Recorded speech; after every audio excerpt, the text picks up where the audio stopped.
Señor, te damos gracias por tu amor, te damos gracias por tu fidelidad, te damos gracias por tus bondades multiplicadas sobre nuestra vida y sobre nuestro corazón. Queremos exaltar tu nombre y queremos glorificarte porque esta mañana podemos acercarnos al trono de tu gracia y encontrar en él el oportuno socorro que nuestras vidas necesitan y requieren. Pedimos tu bendición al ir a tu palabra. Pedimos que Cristo se haga real en nuestras vidas, que mientras predicamos a Cristo, el Verbo hecho carne, el Rey que se despojó de su vestidura para descender, para encarnar, para vaciarse dentro de la humanidad, que tu nombre se vea glorificado en todo esto. En Cristo Jesús oramos, Señor. Amén. Vaya abriendo su Biblia a la primera carta de Juan, capítulo 1. La semana pasada inicié esta serie en la primera carta de Juan y dimos simple y sencillamente un vuelo. Nos subimos a un helicóptero, no era el de la PGR ni el de la Marina, pero nos subimos a un helicóptero y simplemente estuvimos volando por encima de la primera carta de Juan. Estuvimos observando ciertos y cuáles rasgos de la primera carta de Juan y hablé de 11 evidencias que la primera carta de Juan nos da acerca del nuevo nacimiento. Es decir, aquí hay 11 señales si has nacido de nuevo o si no has nacido de nuevo. Entonces, si no estuviste aquí la semana pasada, puedes visitar nuestro canal en YouTube y puedes ver esta predicación. Y creo que esta predicación del domingo pasado nos sirve como una brújula mientras vamos observando estas evidencias a lo largo de la carta para saber hacia dónde nos dirigimos. De nuevo, hoy levanto la bandera de Jesús, que Jesús alzó aquella noche mientras platicaba con Nicodemo en Juan capítulo 3, cuando le dice directamente al corazón de este hombre llamado Nicodemo: os es necesario nacer de nuevo. Juan escribe esta carta para afianzar y para afirmar a los creyentes que ya habían nacido de nuevo, para afianzarlos y afirmarlos en la seguridad de su salvación. Entonces, esta carta rompe con los paradigmas de la literatura del Nuevo Testamento. Aunque es una carta, no dice quién la escribió, sabemos que es Juan, no dice quién la escribió, no dice a quién la dirige, no tiene un saludo, no tiene destinatarios, sino que se introduce y rápidamente llega al punto principal al que Juan quería llegar. El punto principal al que Juan quería llegar en esta epístola es: Jesús ha venido a la tierra. Jesús ha venido a la tierra. Y quiero observar en este pasaje 4 cosas. Quiero observar que Jesús siempre ha existido. Juan prueba quién es Él. Juan certifica o testifica que Él es el verbo de vida. Y Juan nos habla en el capítulo 4, en el capítulo 3 y 4, de cuál era el propósito por el cual el verbo se hizo carne. Entonces, acompáñenme a los primeros 4 versos. Examinemos esta mañana los primeros 4 versos.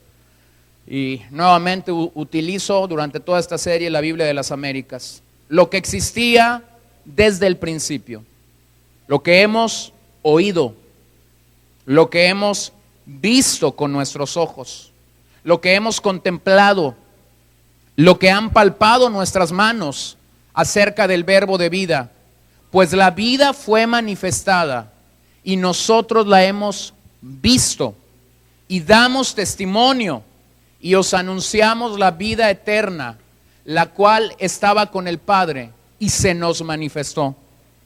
Lo que hemos visto y oído os proclamamos también a vosotros, para que también vosotros tengáis comunión con nosotros. Y en verdad, nuestra comunión es con el Padre y con su Hijo Jesucristo. Os escribimos estas cosas para que nuestro gozo sea cumplido. Hay una gran similitud. Recordará que el apóstol Juan escribió 5 libros del Nuevo Testamento. Escribió el Evangelio que lleva su nombre, escribió las 3 cartas que llevan su nombre, primera, segunda y tercera de Juan, y escribió también el libro final del Nuevo Testamento, el Apocalipsis.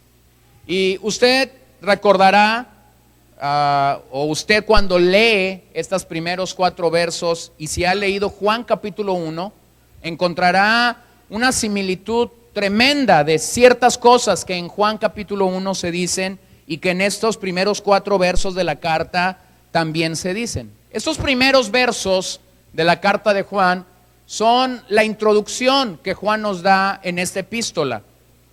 Si alguien habló en el Nuevo Testamento del verbo de vida, si alguien habló en el Nuevo Testamento de logos, que es la palabra griega que se traduce ahí como verbo o como palabra, fue precisamente Juan. Observe simple y sencillamente cómo Juan comienza 3 de sus escritos. En Juan capítulo 1, verso 1, dice: en el principio existía el verbo, y el verbo estaba con Dios, y el verbo era Dios, el verbo. Pero hemos leído esta mañana Juan, la primera carta, capítulo 1, verso 1, lo vuelvo a leer: lo que existía desde el principio, lo que hemos oído, lo que hemos visto con nuestros ojos, lo que hemos contemplado y lo que han palpado nuestras manos. ¿De qué? Acerca del verbo de vida. Y observe cómo Juan comienza su libro o su escrito llamado Apocalipsis en el verso 1. La revelación de Jesucristo, la muestra visible del verbo de Dios, que Dios le dio para mostrar a sus siervos las cosas que deben suceder pronto, y la dio a conocer enviándola por medio de su ángel a su siervo Juan. La revelación de Jesucristo. ¿Qué era el verbo? El verbo era la forma en la que Dios decidió o determinar mostrar a su Hijo a la humanidad. Era la revelación, el verbo era la revelación de Dios a una humanidad llena de pecado, dominada por la maldad. Y tú dirás, ¿y qué tiene que ver esto? Tiene que ver mucho. El verbo, hermanos, la palabra, el logos de Dios, era el punto de partida de los escritos de Juan. Era el punto original de donde Juan escribió, ya sea cuando escribió su evangelio, diciendo ahí en el capítulo 20, verso 31, os escribo esto para que el que lea, para que el que escucha este evangelio pueda creer en el Hijo de Dios, ya sea a los creyentes o a los hermanos a los que escribió en la carta, para que ellos entendieran el contenido completo de la vida de Dios. Y eso tiene mucho que ver con nosotros.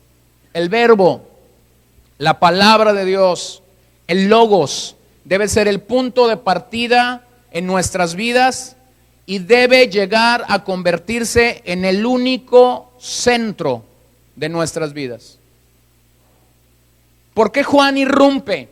¿Por qué Juan rompe con las características literarias de una epístola, de una carta en el Nuevo Testamento? Usted recordará, la semana pasada dije que una de las cosas por las que Juan escribió esta carta es precisamente por el asalto de falsos maestros y de falsa enseñanza alrededor de los creyentes del Señor Jesús en aquel día. Y hoy tengo que regresar a ese punto y revisar algunos aspectos importantes. El Nuevo Testamento y la historia de la iglesia, es decir, lo que pasó con esos primeros creyentes una vez que el último apóstol, lo digo otra vez, una vez que el último apóstol murió, a saber, el apóstol Juan, una vez que el último apóstol murió, los discípulos de ellos, la gente que quedó al frente de la iglesia primitiva, cuando esa gente queda al frente de la iglesia primitiva, la historia de la iglesia nos dice que algunos hermanos, algunos creyentes bien intencionados, comenzaron a darles el título apóstol. Comenzaron a llamarlos, bueno, pues si tú eras discípulo de Juan, pues ahora tú eres el apóstol San Bernardino. Por decir, no crean, ¿no? Por decir un nombre, ¿sí?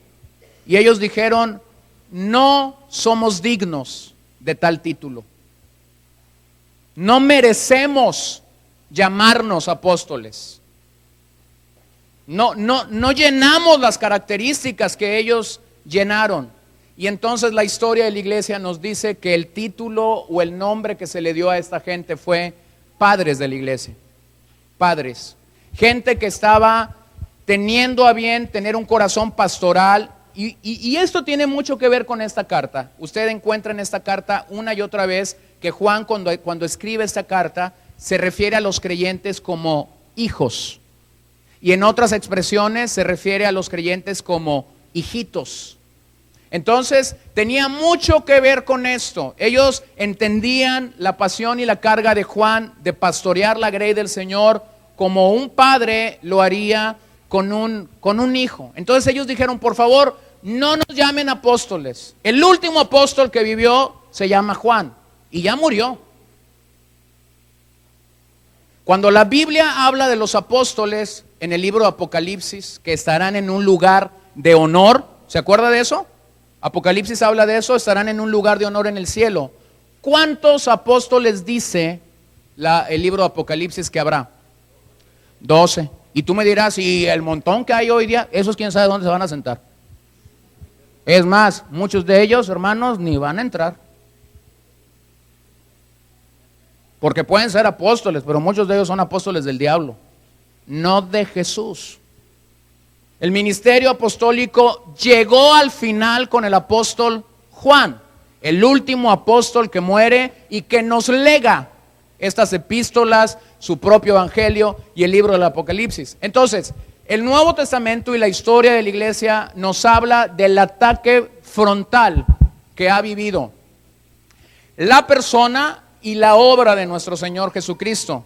Si algo ha sido atacado desde el principio en la iglesia cristiana, es la naturaleza de nuestro Salvador. Es su persona, es su obra, es su ministerio y claro, sus enseñanzas. La enseñanza de Jesús ha sido cuestionada una y otra vez. Una y otra vez se levantan voces que van contra la persona, contra la obra y contra la enseñanza de nuestro Señor Jesucristo. Como ya dije, Juan se levantó en este tiempo, en esta carta, a rechazar una serie de enseñanzas equivocadas acerca de la persona y de la obra de Jesucristo, que tengo que decirlo, ya circulaban entre los creyentes a finales del primer siglo. Todas esas enseñanzas atacaban la persona del Hijo de Dios. ¿Por qué Juan tenía la autoridad de escribir lo que escribió en estos primeros versos? Porque para ese tiempo, para finales de los 90, para mediados de los 90, para principios del año 90 después de Cristo, la fecha es inexacta, Juan era el único apóstol sobreviviente. Ya habían muerto todos los demás. El único que seguía vivito y coleando era Juan. Y estaba activo en el ministerio. Había sido testigo del ministerio de Jesús. Había sido testigo de la muerte y de la resurrección. Había sido comisionado por Jesús para ser apóstol. Había estado allí cuando Jesús ascendió al cielo.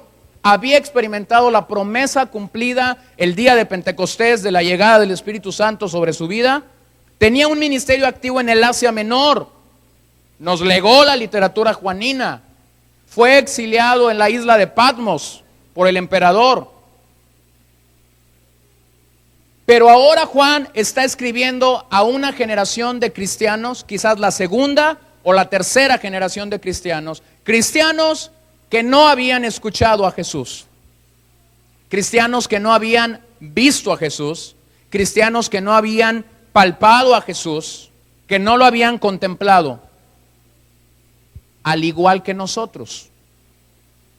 No lo hemos palpado, no lo hemos visto, no lo hemos escuchado literalmente como Juan dice en esta epístola que él lo hizo. Papias, un discípulo de Juan, escribió esto en el año 125 después de Cristo. Uno de los discípulos de Juan que permaneció al frente de la iglesia y que es considerado como uno de los primeros padres de la iglesia primitiva. Cuando le preguntaron quién era Juan, simple y sencillamente él dijo acerca de Juan, es una voz, fue una voz viva y que permanecía. Es decir, para finales del primer siglo, Juan era la única voz autorizada, viva y que permanecía dando testimonio de Jesús porque había sido testigo ocular del ministerio de Jesús. Entonces, teniendo esto como contexto, tenemos que recordar que Juan enfrentó dos herejías que en estos primeros versículos asume como una posición apostólica tener que defender. Número uno, el gnosticismo. El gnosticismo fue integrado por una élite intelectual que buscaba esto, buscaba redefinir quién era Jesús. Hablé mucho del gnosticismo la semana pasada, no tengo que decir más, pero había una élite de intelectuales que estaban buscando redefinir la persona y la obra de Jesús. Ellos no comprendían por qué Jesús había tomado forma humana. Usted recordará, yo dije que el movimiento gnóstico se define en el segundo siglo, pero a finales del primer siglo se ven las primeras raíces, se ven los primeros brotos aunque no se llamaba gnosticismo, ¿no? Pero se ven las primeras raíces. Y ellos no entendían una cosa, ellos decían, la carne es mala, el espíritu es bueno. Entonces, como ellos decían que la carne era mala, ellos no entendían por qué Jesús había tomado forma humana, es decir, por qué había encarnado. Entonces, ¿qué es lo que ellos creyeron? ¿Qué es lo que los gnósticos en su forma incipiente creyeron? Ellos llegaron a creer que Jesús no tomó forma humana, sino que era un fantasma. Llegaron a creer que era una aparición temporal de Dios, que solo parecía tener forma humana. Creo que los gnósticos pensaron que Jesús era el abuelo de Gasparín. ¿Se acuerdan de Gasparín? ¿O no se acuerdan? Aquel fantasmita que tenía unas caricaturas en la década de los 80, ¿no? Ellos pensaron que era el abuelo, el tatarabuelo o no sé quién. Pero por esa razón, todo lo material y el cuerpo era malo, decían ellos. Pero solo el espíritu era bueno.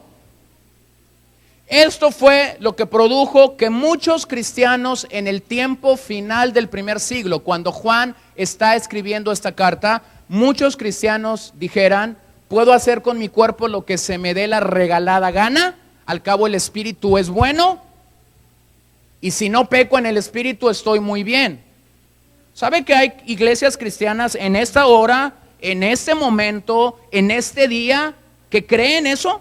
Que puedes hacer con tu cuerpo lo que se te dé tu gadarena gana. Y si tu espíritu está bien, ¿tú estás bien? Bueno, hermanos, para eso tenemos la primera carta de Juan, lo vuelvo a decir. Juan dice, no puede separar la fe de la conducta. Cuando el nuevo nacimiento se origina en nuestras vidas, no solamente cambiamos una forma de creer, cambiamos también la forma de ser. Estos son los efectos del evangelio en nuestras vidas, que haya una nueva novedad de vivir. Entonces Juan atacó estas raíces del gnosticismo. La segunda herejía que ya surgía en estos días y que Juan ataca frontalmente en estos primeros versos es el docetismo. El docetismo negaba el nacimiento virginal de Cristo, es decir, negaba que había nacido de la Virgen María por la obra del Espíritu Santo, lógicamente. El docetismo interpretaba de tal forma que no tenía nada que ver con el mundo material. Esta palabra viene del griego dokein, que significa parecer. Lo que los docetistas creían o consideraban básicamente es que la encarnación de Cristo parecía ser real, parecía ser real. De esta manera ellos negaron la realidad terrenal del cuerpo humano de Cristo. Porque si Cristo había de ser puro, como ellos creían, y la materia era mala, entonces el Hijo de Dios solo pudo tomar una apariencia de cuerpo humano. Cerinto, que fue uno de los grandes docetistas y un hombre al que Juan una y otra vez se enfrentó. Yo les contaba la semana pasada, ¿no? En una época donde había lugares públicos donde bañarse. En una ocasión la historia dice que Juan llega a un baño público a ducharse y cuando él está entrando alguien le dice, Cerinto está ahí. Y Juan agarra sus petacas, su jabón, su champú y dice, si él está ahí yo ni siquiera quiero entrar. Cerinto era un docetista. Creía, esto es lo que él creía, que el Espíritu de Cristo sobrevino al hombre Jesús en su bautismo y se apartó antes de su muerte en la cruz. Esto es lo que Cerinto enseñaba, que el Espíritu de Cristo sobrevino al hombre Jesús cuando él está siendo bautizado, pero que ese mismo Espíritu de Cristo se separó de Jesús antes de su muerte en el Calvario. Cerinto decía que Jesús era un hombre ordinario, hijo de María y José, mientras que el Cristo era un espíritu superior o una fuerza poderosa que descendió sobre Jesús en el momento del bautismo y lo abandonó antes de la crucifixión. Disculpe que tenga que hacer uso de la historia de la iglesia primitiva esta mañana. Présteme 10 minutos más para continuar con la historia, porque quiero llegar al punto al que Juan está llegando aquí. Había 3 cosas que Cerinto enseñaba. Número 1, el espíritu inmortal del hombre no se contamina con las obras de la carne. Hay muchos en nuestros días que se llaman cristianos, que a la luz de lo que Cerinto enseña, no son cristianos, no siguen a Jesús, siguen a Cerinto.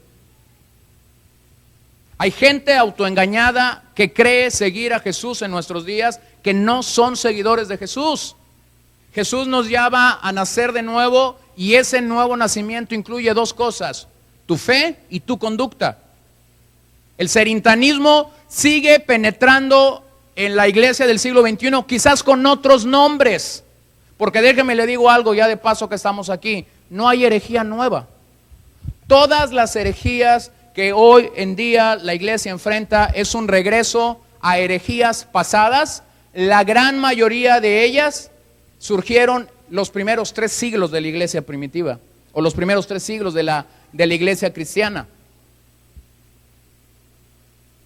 Hoy día en esta ciudad hay púlpitos y hay congregaciones donde se predica, mientras tu espíritu no peque, puedes hacer con tu cuerpo lo que quieres. Número 2, Cerinto enseñaba que Cristo fue un emisario de luz en forma de ser celestial, con un aparente cuerpo humano o en forma de su ser terrenal, que temporalmente se le asoció con un espíritu celestial.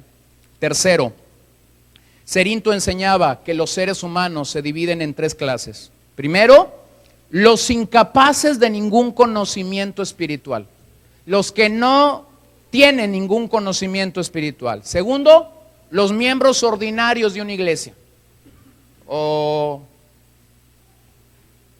los que llenan iglesias, sería quizás el concepto más claro para nosotros. Y tercero, Cerinto dijo que había una clase de seres humanos que poseían un conocimiento superior y formaban la élite de los iluminados. La élite de los iluminados. Esta a la que Juan en esta carta los llama, como ya dije, que los llamó anticristos, los expulsó, los corrió de la congregación. Fíjense que Cerinto no fue el único docetista de aquellos días. Había otros docetistas aquellos días que enseñaron. ¿Se acuerdan del hombre que llevó la cruz de Jesús, que lo ayudó? ¿Cómo se llamaba? Simón de Cirene. Bueno, había algunos docetistas que enseñaban que realmente el que murió en la cruz no fue Jesús, sino Simón de Cirene. Hágame usted el favor. Cuando Mahoma escuchó esto de los docetistas, cuando Mahoma escuchó este pensamiento de los docetistas, lo tomó y lo abrazó como una doctrina errónea y lo puso en el Corán. El Corán testifica o certifica que quien murió en la cruz no fue Jesús, fue Simón de Cirene. La respuesta de Juan hacia estos 2 herejías, hacia el gnosticismo y hacia el docetismo fue, voy a usar la palabra, fue brutal. No tuvo misericordia y compasión de ellos. Y vuelvo a decirlo, y eso que era el apóstol del amor. Observen sus Biblias, vaya a su Biblia, 1 de Juan 2, versículo 22-23.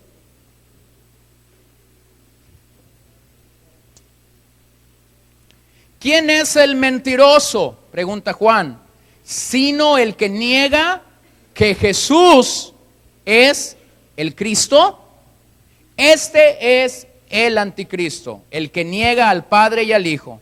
Todo aquel que niega al Hijo tampoco tiene al Padre. El que confiesa al Hijo, también al Padre. Observe 1 Juan, capítulo 4, versículos 2 y 3. En esto conocéis el Espíritu de Dios. Todo espíritu que confiesa que Jesucristo ha venido. ¿Cómo ha venido? En carne. Es de Dios. Y todo espíritu que no confiesa a Jesús no es de Dios. Y este es el espíritu del anticristo, del cual habéis oído que viene y que ahora ya está en el mundo. ¿Cuándo estaba operando el espíritu del anticristo? ¿Cuándo estaba operando? ¿Opera hoy o operaba ya? Operaba ya, a finales del siglo I. Juan está diciendo, ya está en operación. Observe 1 Juan, capítulo 5, versículo 6. Este es el que vino mediante agua y sangre. Jesucristo, no solo con agua, sino con agua y sangre. La expresión agua y sangre ahí refiere agua, el bautismo, es decir, una persona al reconocer su necesidad de Dios se bautiza, y la expresión sangre ahí tiene que ver con su nacimiento.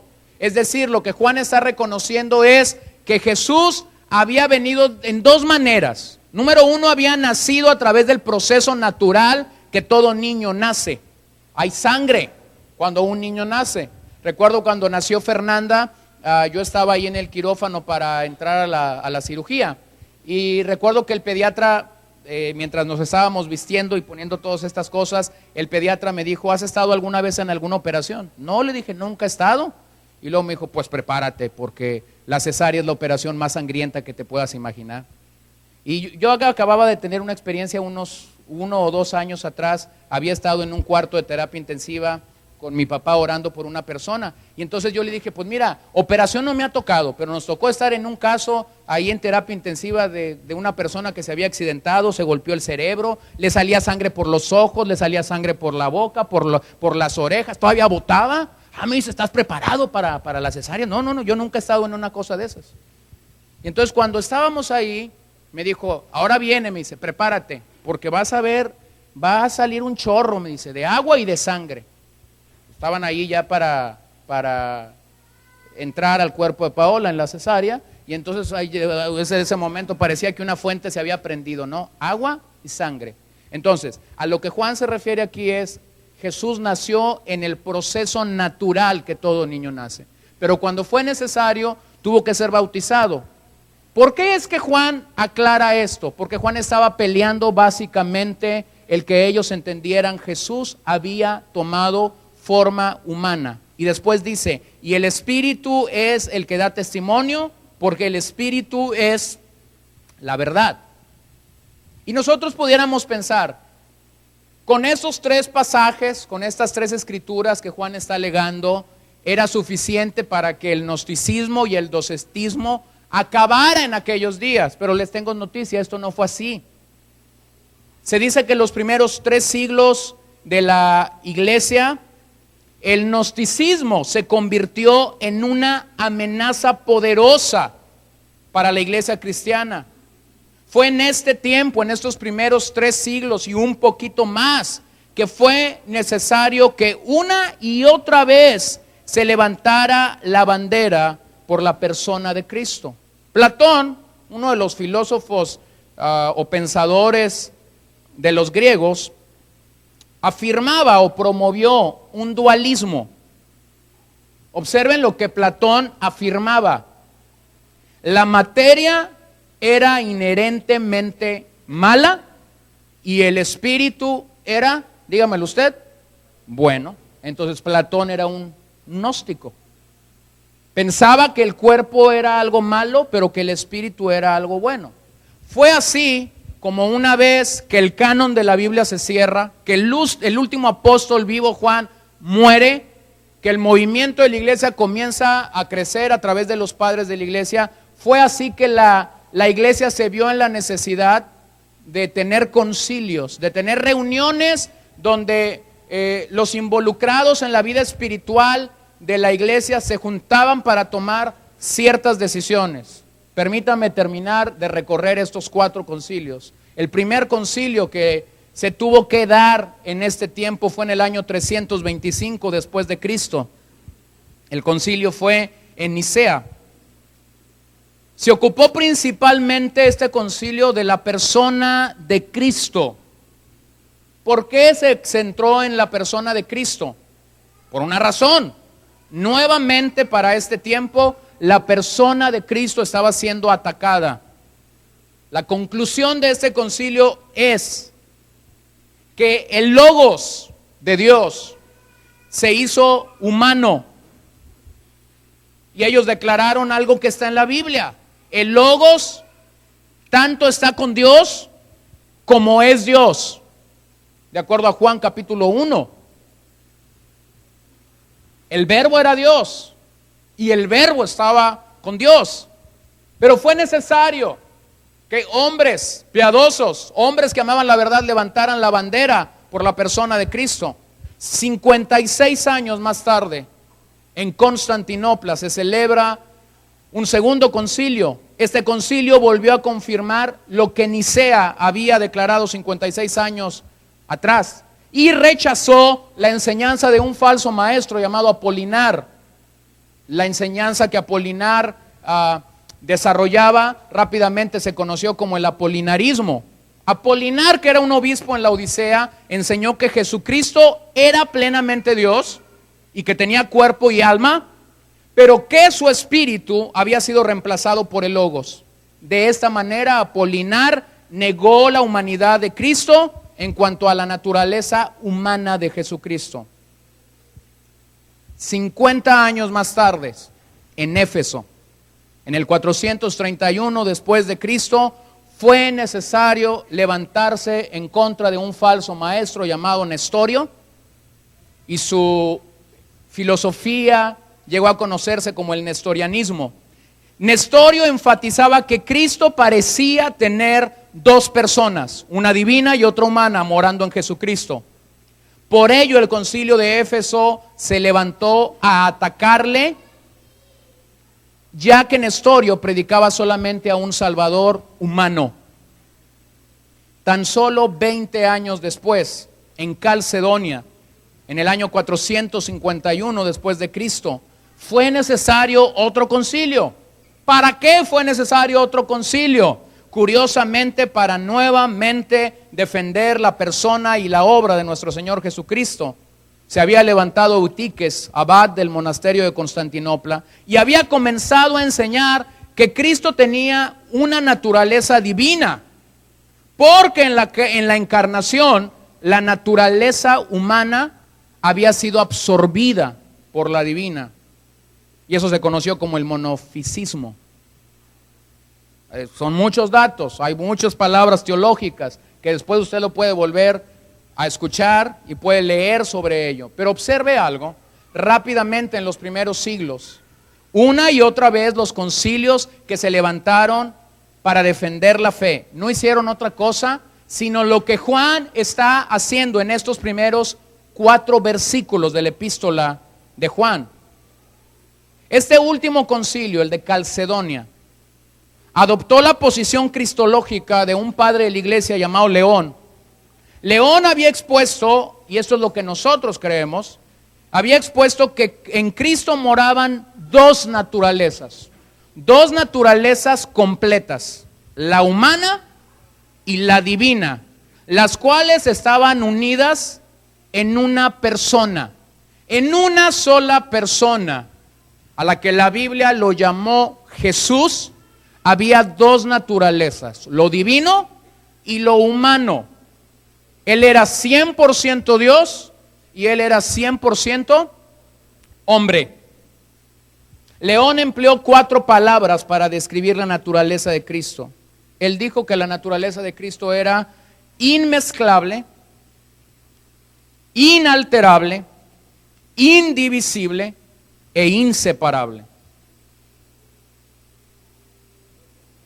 Tú dices, ¿y por qué todo esto? ¿Por qué no nos predicas mejor los primeros 4 versículos? Porque necesitaba todo esto para predicar los primeros 4 versículos. Juan está defendiendo la persona y la obra de Jesucristo. Y nosotros hoy en día pudiéramos leer esta carta y decir, lo que Juan hizo fue suficiente. Ya no hay nada más que hacer. Le tengo noticias.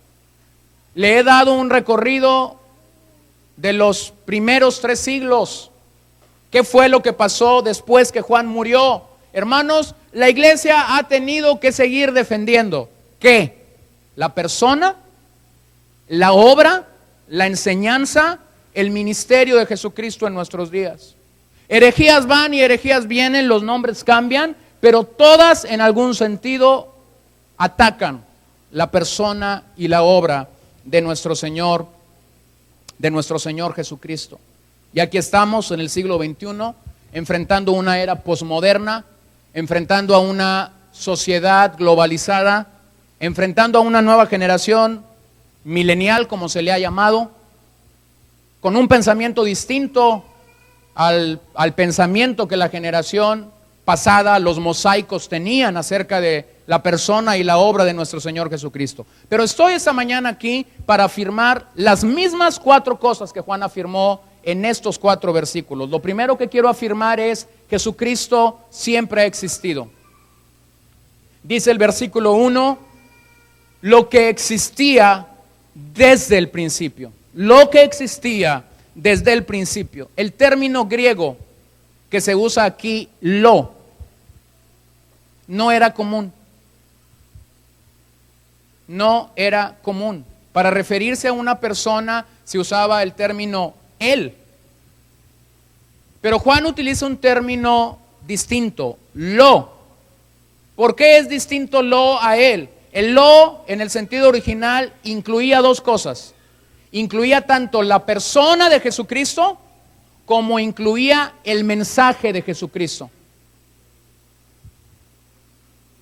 Ahora, permítame decirle algo.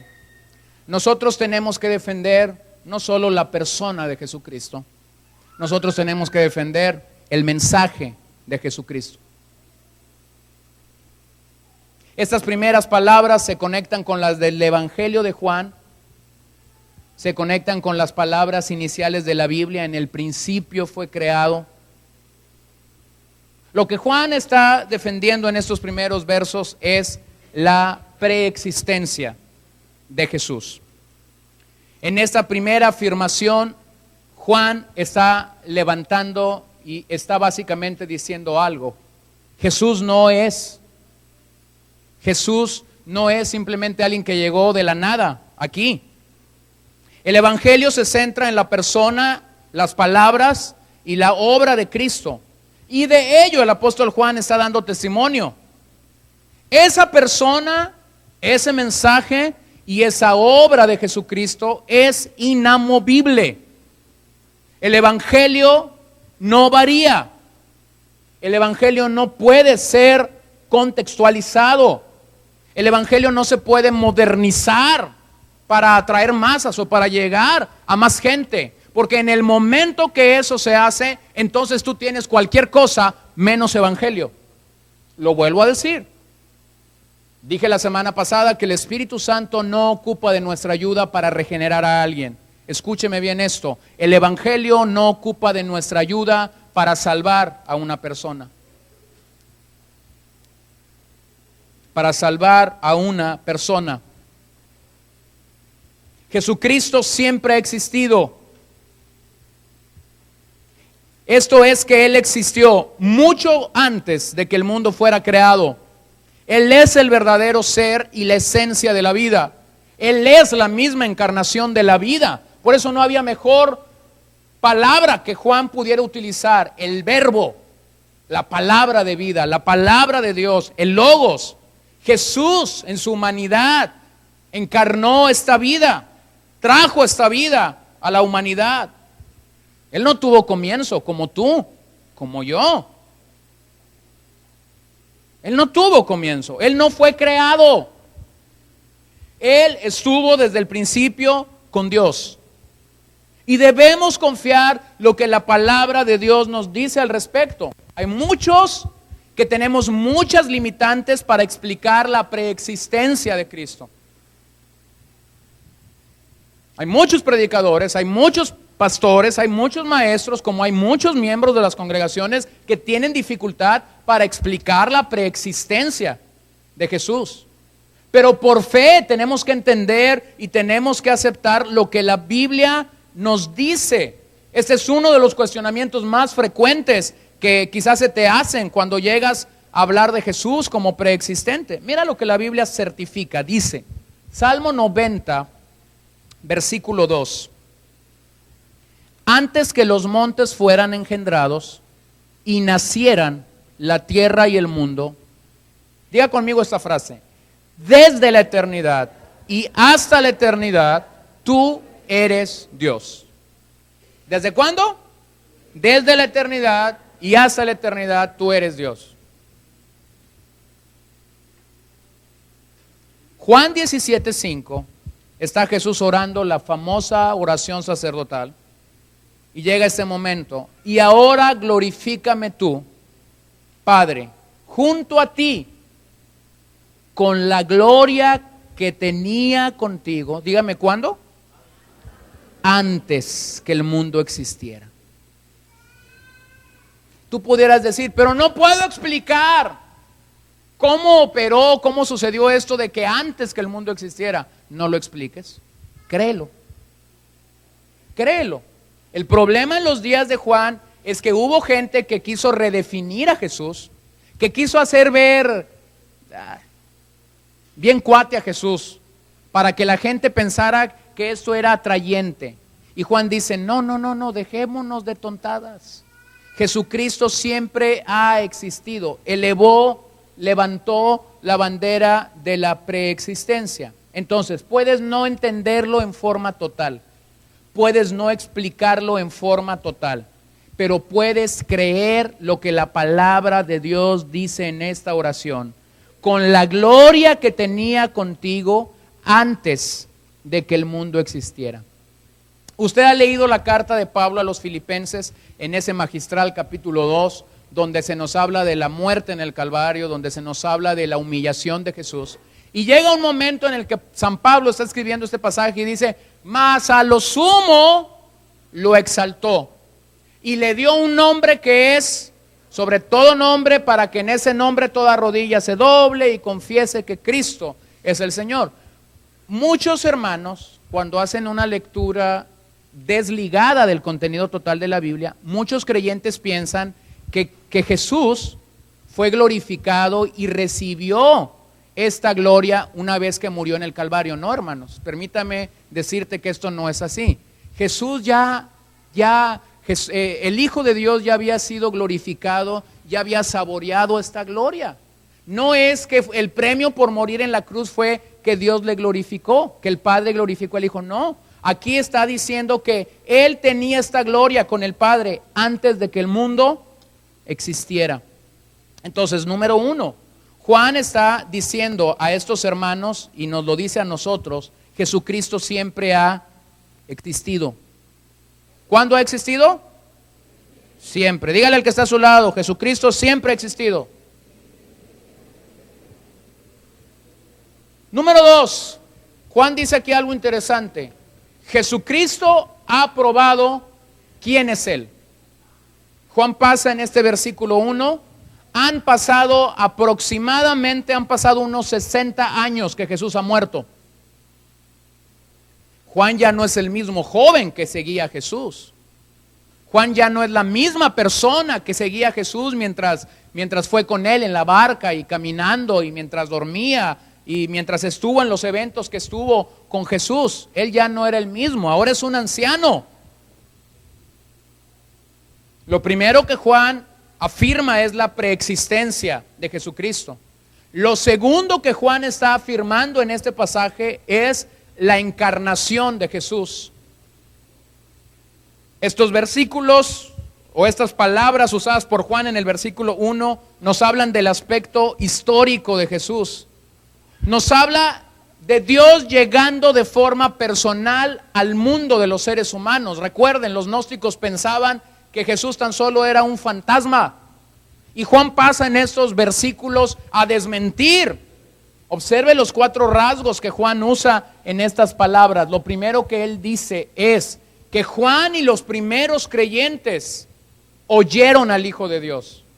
No lo imaginaron, lo oyeron. Juan está diciendo, lo oímos, yo estuve allí. Aún las palabras de Jesús, aún la enseñanza de Jesús estaba guardada en los oídos de Juan. Lo había oído. Había platicado con él. Jesús le había dicho directamente algunas cosas, lo había llamado a ser su discípulo. Hermanos, esta sigue siendo una necesidad latente en nuestros días. La sociedad que enfrentamos, la comunidad que nos está tocando enfrentar, no necesita otra cosa. Lo que esta sociedad necesita es el logos de Dios, el verbo hecho carne, la palabra de Dios hablada. Si el milagro en la vida de Juan pudo venir a causa de que Juan oyó la enseñanza de Jesús, lo que nuestra sociedad necesita es escuchar la palabra de Dios. En una época donde se busca que el mensaje sea contemporáneo, que el mensaje de las Escrituras, hay muchos que abogan en la corriente emergente a que el mensaje sea contemporáneo. Hay un hombre que ha levantado su voz contra el movimiento emergente en los Estados Unidos y Steve Lawson ha dicho, si tú quieres ser contemporáneo hay una sola cosa que hacer, predica la palabra de Dios. La palabra de Dios tiene este punto frontal de afectar y de tocar, no importa idioma, no importa economía, no importa vida intelectual, no importa a quién tengas enfrente. Si quieres verdaderamente ser contemporáneo, predícales la palabra de Dios. Y observen lo que Jesús dijo en Juan 7, versos 16 y 17. Jesús entonces les respondió y dijo, mi enseñanza no es mía, sino del que me envió. Si alguien quiere hacer su voluntad, sabrá si mi enseñanza es de Dios o si hablo de mí mismo. Este es un pasaje maravilloso que nos permite tener un equilibrio firme para tomar decisiones cuando estamos frente a un maestro. Si un maestro se jacta de su enseñanza para decir, esta es la enseñanza con la que Dios me ha bendecido, esta es la enseñanza que Dios me dio, escúchemelo bien, usted está frente a un falso maestro. Jesús, el mejor predicador, el mejor maestro que esta tierra ha podido tener, estaba ahí predicando. Y cuando algunos llegaban para decir, sorprendente tu enseñanza, Jesús, él decía, no es mía. ¿De quién era? Del Padre que lo había enviado. Comunicamos o debemos comunicar la palabra de Dios. Y la palabra de Dios, nuevamente lo digo, no necesita ayuda. Lo segundo que Juan dice es que él y los primeros creyentes no solamente oyeron, vieron a Jesús. No era un fantasma, lo vimos. Lo vimos. No era un fantasma, no era un espíritu. Juan está afirmando, él era real. No solo fueron testigos auditivos, sino también habían sido testigos oculares del ministerio de Jesús. El verbo ver aquí es orao en griego y significa ver físicamente algo extraordinario. Juan está diciendo, vimos en la persona de Jesús, el Hijo de Dios, algo extraordinario.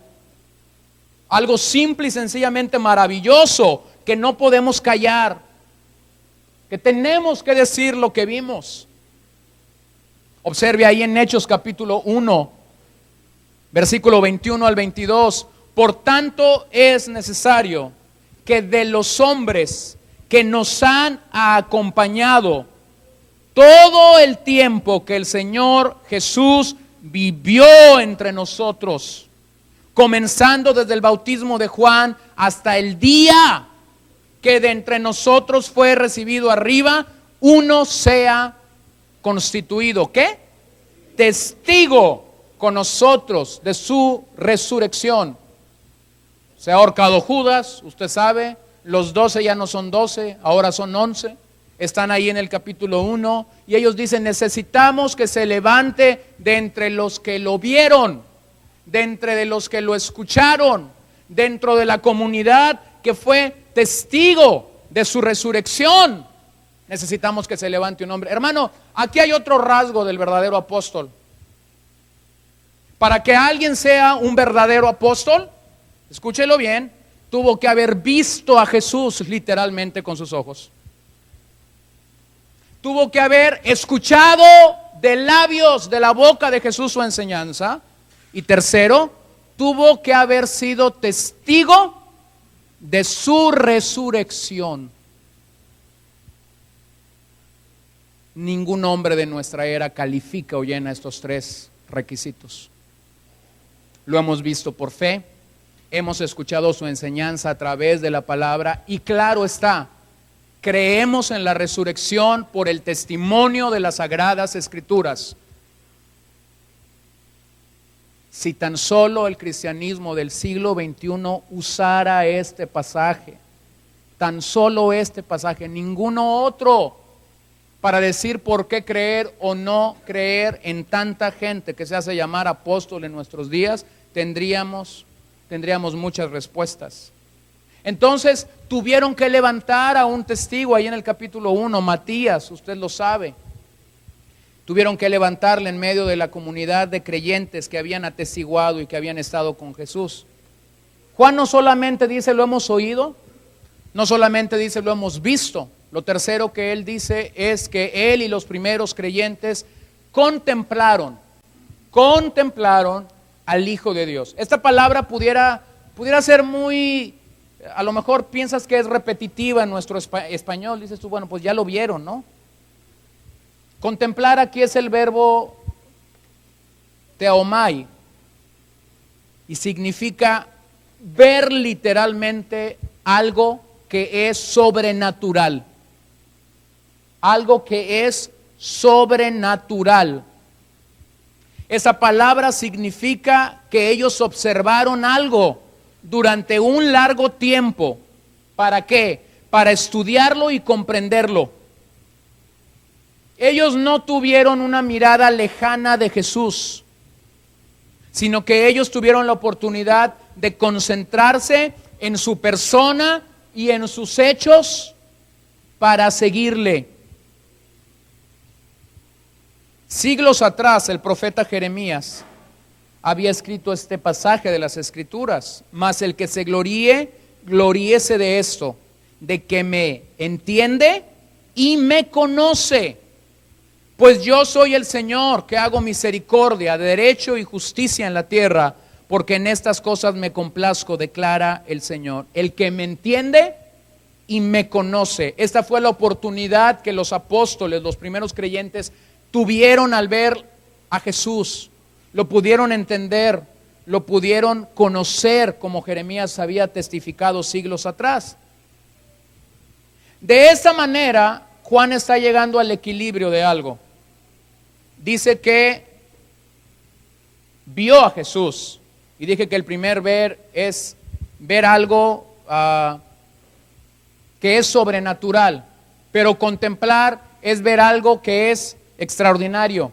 Lo que Juan está dándonos certeza en estos dos verbos es que Juan había visto tanto lo natural de Jesús con la palabra ver, como había visto lo divino de Jesús con la palabra contemplar. Lo que Juan está afirmando en estos dos verbos es que nuestro Salvador era 100% hombre y 100% Dios. El último verbo que Juan usa en este episodio es que Juan y los primeros creyentes palparon a Jesucristo. Palparon a Jesucristo. La palabra griega es elafao. Es más que tocar, implica sentir, implica examinar, implica probar. Esa palabra significa buscar poder para entender, para poder examinar, para poder llegar de una manera exhaustiva, llegar a conocer a una persona. Lo palpamos, dice Juan. No solamente lo vi, no solamente lo oí, lo contemplé, pero al final dice, lo palpé. Fue más exhaustivo. Y él está diciendo, por esta razón afirmo, no es un fantasma, no es un espíritu. Miren lo que el escritor a los Hebreos dice ahí en el capítulo 1, verso 3, acerca de la persona y obra de nuestro Salvador. Él es el resplandor de su gloria y la expresión exacta de su naturaleza, y sostiene todas las cosas. ¿Por qué? Por la palabra de su poder. Después de llevar a cabo la purificación de los pecados, se sentó a la diestra de la majestad en las alturas. Juan 14, 9. Jesús le dijo, ¿tanto tiempo he estado con vosotros y todavía no me conoces, Felipe? El que me ha visto a mí, ha visto al Padre. ¿Cómo dices tú, muéstrame al Padre? ¿Quién ha visto a Jesús? Ha visto al Padre. Encontré esta expresión de William Barclay que me encantó. Una rápida mirada a Cristo nunca hizo cristiano a nadie. Una rápida mirada a Cristo nunca hizo cristiano a nadie. Observe lo que Juan dice, lo vi, lo contemplé, lo palpé. Repito estas palabras de Barclay. Una rápida mirada a Cristo nunca hizo cristiano a nadie. Los ojos del cristiano están fijos, amorosamente maravillados en Jesucristo. ¿Cómo has mirado en tu propia vida la persona y la obra de Jesús? ¿Has dado una mirada rápida a quién es Jesús? Es posible que por esta razón tu cristianismo diste de las 11 evidencias que Juan está dando. No es suficiente una mirada rápida a la persona de Jesucristo para ser cristianos. Necesitamos fijar nuestros ojos amorosamente y ser maravillados por la persona de Jesucristo. Lo tercero que Juan está diciendo es que Jesucristo ha revelado quién es Él. Él es el verbo de vida. Dice Juan en este pasaje, esto os anunciamos. ¿Qué anuncia? ¿Qué anuncia? Anuncia dos cosas: que Jesucristo es preexistente y que Jesucristo encarnó. ¿Qué anuncia? Anuncia estas dos grandes certezas, convicciones bíblicas que el Nuevo Testamento afirma una y otra vez, que confirman las profecías que una y otra vez los profetas de antaño dijeron acerca del Hijo de Dios. Hermanos, tenemos que entender que Jesucristo es el verbo. El verbo. Jesús fue su nombre, ¿sí?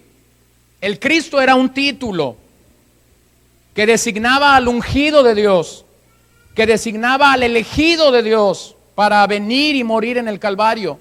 Pero cuando la Biblia habla de la persona y de la obra de Jesucristo, lo que la Biblia está diciendo es esto: 100% hombre, 100% Dios.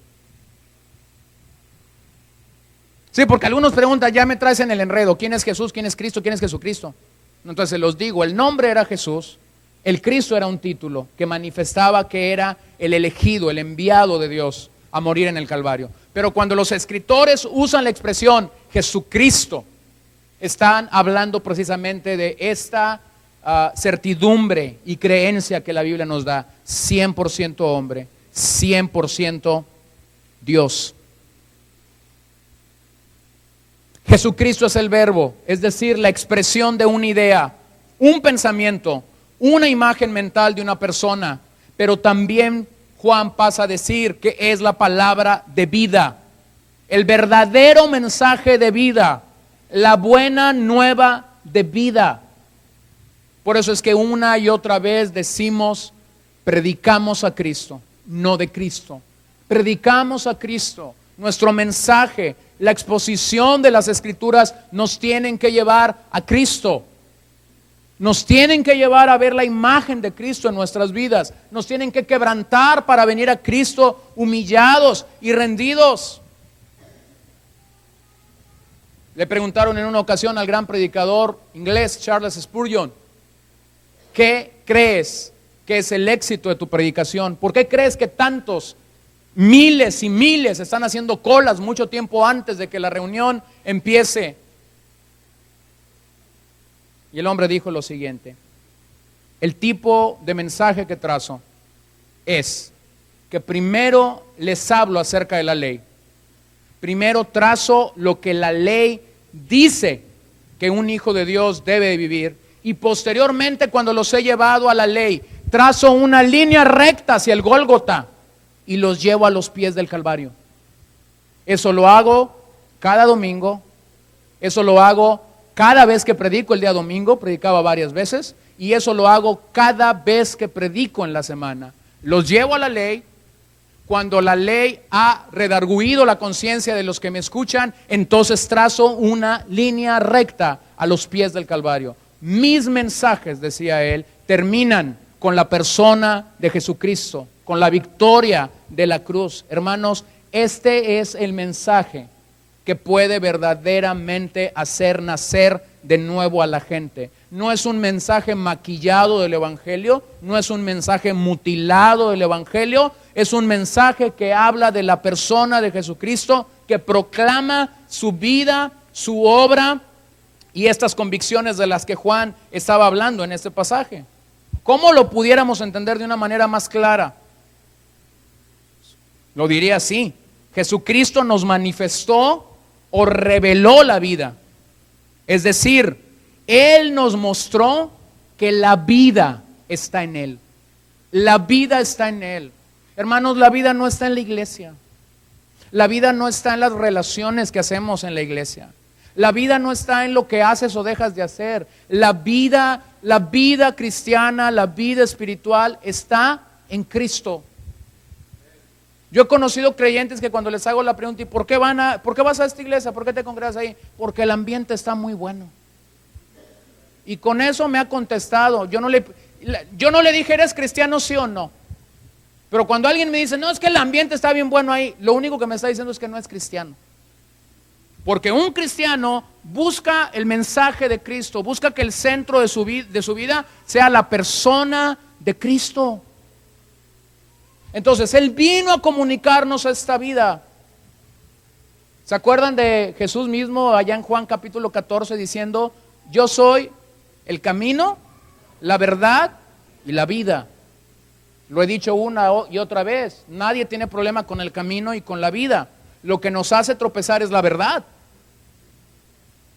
Todos queremos la vida, todos queremos el camino, pero vivimos en una sociedad contenta de rechazar la verdad.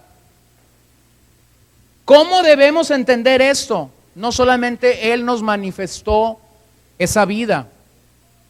Para que eso fuese posible, Él tuvo que identificarse con nosotros como hombres. Hay dos cosas en el ministerio de Jesús que no debieron, humanamente no debieron haber sucedido. En el propósito de Dios y desde la eternidad estaba establecido, pero no debieron haber sucedido. Número uno, Jesús no debió haberse bautizado. No me mires feo, te explico. Él era un hombre sin pecado. Y el bautismo en agua es un bautismo para arrepentimiento de pecados. Él no tenía por qué ser bautizado. Número dos, Él no tenía por qué morir en una cruz. Ahora que alguien me explique, ¿por qué fue bautizado? La respuesta es por amor a ti y a mí, para identificarse con nuestro pecado, ¿Por qué llegó al Calvario? La respuesta es la misma, por amor a ti y a mí, para identificarse con nuestro pecado y entonces poder salvarnos, poder rescatarnos. La afirmación de que Jesús vino en carne da realidad histórica y un ancla firme al Evangelio. Saber que Él vino en carne nos da una realidad histórica. Saber que nació en Belén nos da una realidad histórica. Saber que siendo pequeño tuvo que ir a Egipto nos da una realidad histórica. Saber que cuando regresó a vivir a Nazaret y fue creado a los pies de su tutor como un carpintero, nos dan una realidad histórica de este Jesús. Pero a la vez es un ancla firme en el Evangelio. Entonces Juan y el resto de los apóstoles vieron a Jesús, sí, lo vieron en carne, pero después fueron testigos de su resurrección con un cuerpo glorificado. Por ello es que proclamaron esta palabra de vida. Por eso es que Juan no podía callar. Y lo dice, lo oí, lo vi, lo contemplé, lo palpé. No solo era una persona. Estoy anonadado, dice Juan, del mensaje que esa persona ha comunicado.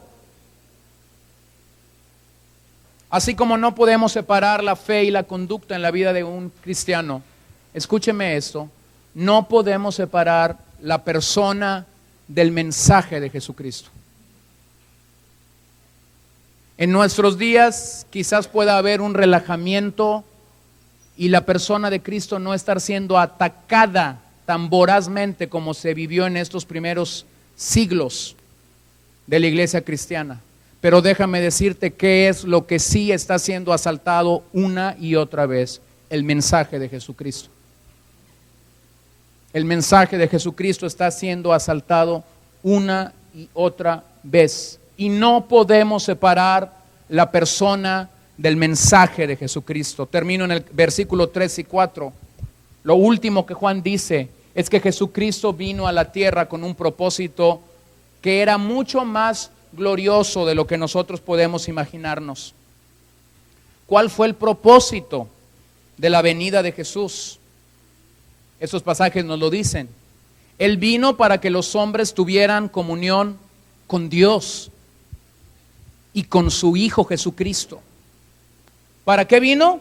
Para que tú y yo tuviéramos comunión con Dios, y esta comunión tan solo es por medio de Jesucristo.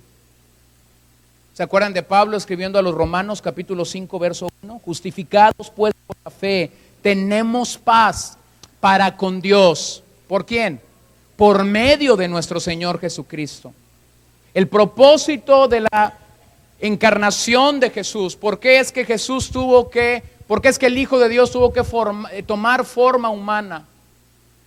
Fue para que tú y yo pudiésemos gozar de comunión con Dios por medio de nuestro Señor Jesucristo. Segundo, Jesucristo vino de manera que nuestro gozo puede ser pleno. Para que vuestro gozo, dice Juan, sea cumplido. La fuente de mi gozo debe encontrarse en Jesús y la palabra. Mientras más me apego a la enseñanza de Jesús, mayor gozo tendré, mayor fortaleza tendré. Los que estamos con más tiempo en la iglesia, crecimos escuchando aquel corito que dice que el gozo del Señor mi fortaleza es. Esta es la realidad. Mientras más escucho la palabra de Dios, y este mensaje y esta palabra trae seguridad y plenitud a mi vida, mayor gozo tendré. Comunión es el propósito inmediato de que Jesús nos haya rescatado, pero gozo es el propósito final de la proclamación del Evangelio.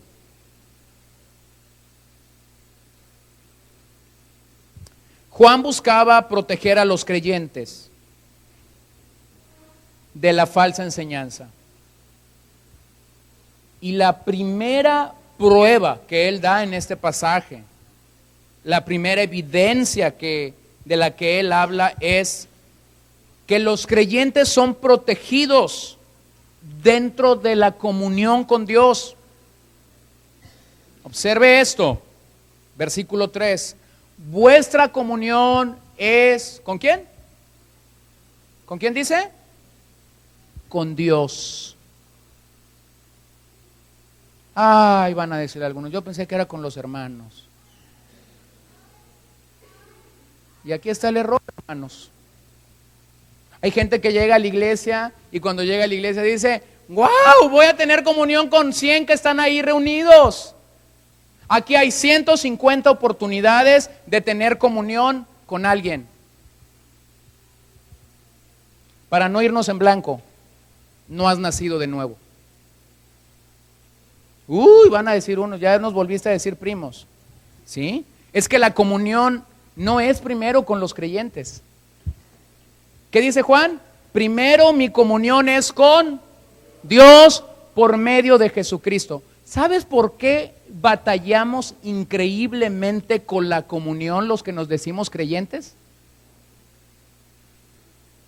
Ya lo saben, es obvio. Porque queremos una buena comunión con los hermanos, pero no tenemos una buena comunión con Dios. El día que tú tienes una buena comunión con Dios por medio de Jesucristo, ese día tú perdonarás. Ese día el amor de Dios en ti cubrirá multitud de pecados en la vida de otra gente. El día que tu comunión con Dios está floreciente, brillante, ese día entenderás que todavía los hermanos pecan. Eso dice más adelante, ahí versos 7, 8 y 9. Si alguno pecare, abogado tenemos para con el Padre a Jesucristo el justo. Un pasaje interesante que vamos a llegar a él. Entonces, ¿por qué batallamos tanto con el área de la comunión en la iglesia? Dirían algunos. Porque hemos alterado el propósito de la comunión. Dios no nos salvó primordialmente para que tengamos una comunión esplendorosa con los creyentes, aunque es parte del crecimiento espiritual, no estoy diciendo que no. Pero número uno, Dios nos salvó por medio de Jesucristo para que nosotros tengamos una buena comunión con el Padre. Ese es el primer propósito de la salvación, tener comunión con el Padre. Y segundo, tener gozo en la vida cristiana. ¿Cómo llego a ese gozo? Cuando sigo comprendiendo lo que la Escritura me dice acerca de estas verdades. Cuando hay verdadera comunión con el Señor, entonces estás en la posibilidad de bendecir y edificar a otra gente dentro del cuerpo de Cristo. Mientras nuestra comunión con Dios es floja, mientras nuestra comunión con Dios es intermitente, un día sí y 4 no, y el quinto me acuerdo que tengo que buscar a Dios, tú no puedes edificar a nadie. Tú estás para ser edificado. El día que tú comienzas a buscar a Dios, comienzas a ir a la palabra, comienzas a orar, comienzas realmente a poner tu vida en el altar de Dios, escúchemelo bien, ni siquiera usted tiene quien buscar, a quien bendecir. Dios viene y se lo arrima. Dios viene y te lo pone, porque tú estás listo para hacer una bendición y una edificación para la vida de otra persona. Cuando nuestra comunión con Dios es mala y el intento de nuestro corazón es hacer obras, estamos buscando a gente con que tener comunión.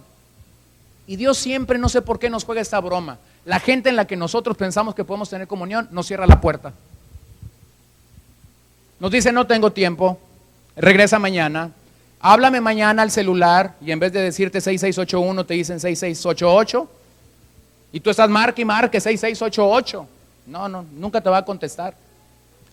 Dios te está cerrando la puerta por una razón sencilla, porque Dios quiere que tengas comunión con Él primordialmente, no con la gente. Ay, qué antisocial, dirán algunos. No, es que el problema de nuestra carne es precisamente este. Somos especialistas en relaciones humanas, pero somos un fracaso cuando se trata de buscar a Dios, y en eso me cuento. Tenemos 1001 pretextos. Juan está diciendo algo maravilloso, y yo pido al Espíritu Santo que esto sea una convicción en nuestras vidas. Los verdaderos creyentes nunca están fuera de comunión. No toman vacaciones, no se ausentan por una razón.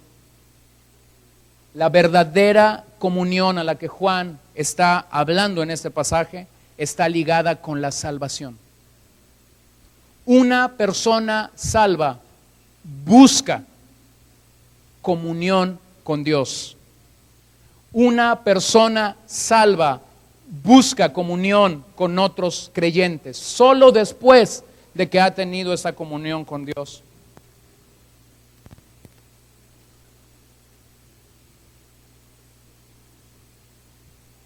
En la semana estuve en un funeral de una persona que asistió a esta congregación hace unos años. La última vez que vi a esta persona fue quizás hace 10 u 11 meses. Fue la última vez que tuve la oportunidad de ver a esta persona. Aún recuerdo lo que esta persona me dijo. ¿Todavía está mi silla ahí? Yo le dije, pues hemos cambiado algunas sillas, pero creo que todavía tu silla está ahí.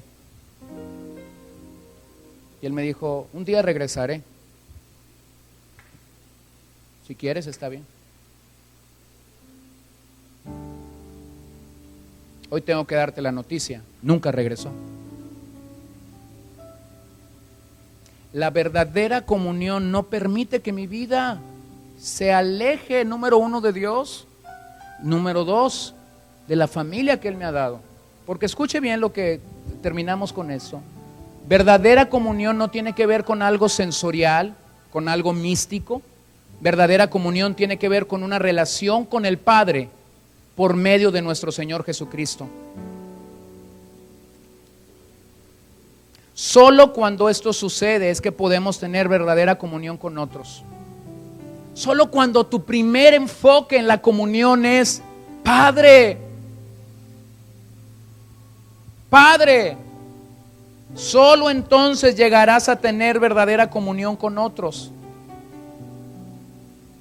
Mientras tanto, nuestra comunión con otros se verá lacerada, se verá lastimada, se verá dañada, se verá afectada, habrá rencor, habrá intriga, habrá dolor en nuestras relaciones personales. ¿Por qué? Porque estamos alterando el propósito y el principio de Dios en la comunión. Esta comunión a la que Juan se está refiriendo tiene como base el Logos, la palabra de Dios. Esta comunión es mutua y depende de la unidad de los creyentes. ¿Dónde había que estar unidos?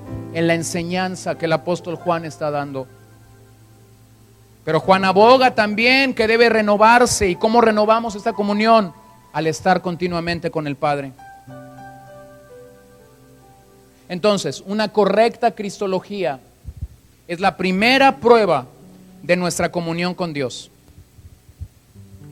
Que tú entiendas, Jesucristo preexistió. Él encarnó. Es el cimiento en esta carta. Esta carta es muy aplicativa, es muy viva. Habla mucho de nuestras faltas, de nuestras fallas. Pero comienza poniendo una piedra poderosísima. Comienza poniendo al fundamento de la vida cristiana por delante. La primera prueba de nuestra verdadera comunión con Dios es que tengamos una correcta cristología. Que veamos a Cristo tal y como las Escrituras nos dicen que es, que no rebajemos, que no diluyamos. Hace unos años se hizo famosa la imagen, queriendo contextualizar a Jesús, y a veces la imagen de Jesús era a un Jesús alivianado con audífonos, a veces esa imagen era con un iPod, y luego emigramos y esa imagen era a Jesús con un iPad, y luego Jesús traía un iPhone, y ponían a Jesús con un arete, y después ponían a Jesús arriba de una patineta. Escúchelo bien, esto puede ser llamativo para una sociedad que está buscando salida espiritual a sus vidas. Pero tengo que levantar la bandera del Señor esta mañana y decir, esto no es bíblico. La Biblia nos dice cómo es el Hijo de Dios. Él preexistió, Él encarnó. Si tan solo nos dedicáramos a predicar sobre la preexistencia y sobre la encarnación semana a semana, tendríamos tanta tela de dónde cortar para predicar a un Jesús bíblico. Una cristología deficiente causa mucho daño. El principal daño de una cristología deficiente es una falsa comunión. Cuando tienes una cristología deficiente, el primer resultado visible es una falsa comunión. El segundo es un gozo manipulado, no genuino. Porque no tienes la plataforma en Dios. Lo opuesto, los efectos de la predicación de un evangelio cristocéntrico. Número 1, comunión con Dios y con sus hijos. Número 2, el gozo de caminar por los caminos del Señor. Puestos de pie, por favor. Estos primeros versos son retadores. Nos retan, nos llaman a nacer de nuevo, nos retan a fortalecer nuestra fe, nos retan a obedecer la gran comisión para con aquellos que viven sin el Señor en sus vidas. Nos llaman a confiar en la obra de Dios. Y confiamos en lo que la Biblia dice acerca de Jesús completamente. Lea conmigo estos dos pasajes en la epístola a los Hebreos. ¿Me ayudas allá en la compu? Hebreos capítulo 2, verso 14 y 17.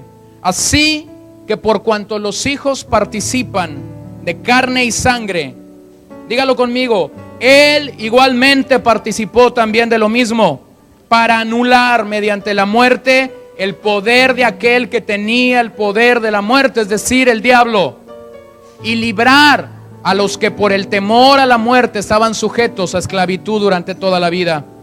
Porque ciertamente no ayuda a los ángeles, sino que ayuda a la descendencia de Abraham. Verso 17. Por tanto, tenía que ser hecho semejante a sus hermanos en todo, a fin de que llegara a ser un misericordioso y fiel sumo sacerdote en las cosas que a Dios atañen, para hacer propiciación por los pecados del pueblo. Hebreos 4:15. Porque no tenemos un sumo sacerdote que no pueda compadecerse de nuestras flaquezas, sino uno que ha sido tentado en todo. ¿En qué fue tentado? En todo, como nosotros, pero sin pecado. Este es el mensaje que Juan nos legó, y este es el mensaje que nosotros tenemos que entregar a otros. No es solo la salvación, es la comunión con Dios. Salvación sin comunión no lleva a la gente a una relación con Dios. Y una vez que tenemos comunión, entonces tendremos reconciliación con Dios por medio de Cristo, y la gente será incorporada en un cuerpo.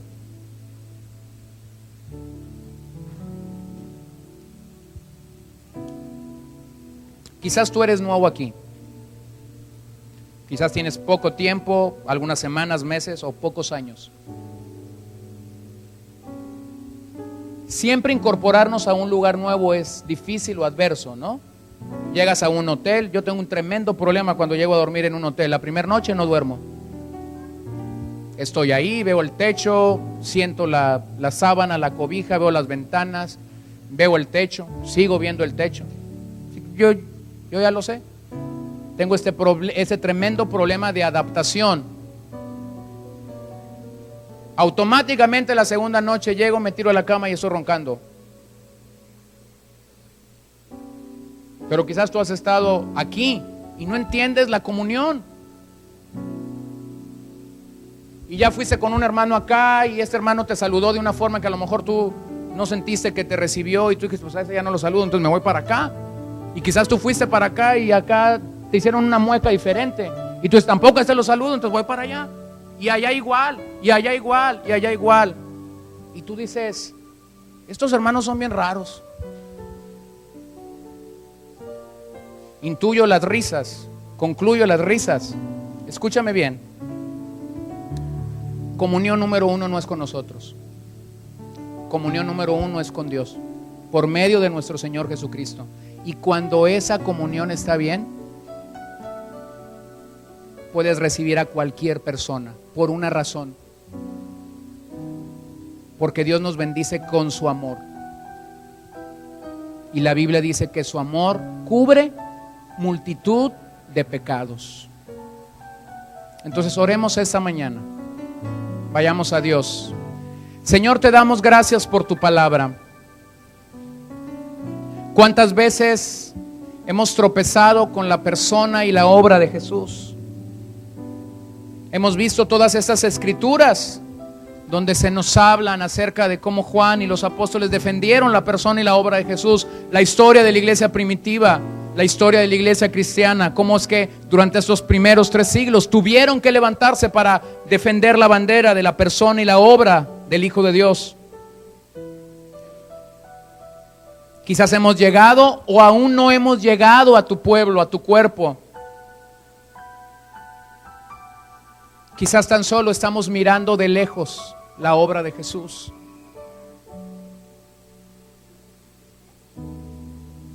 Yo pido, Señor, que esta tarde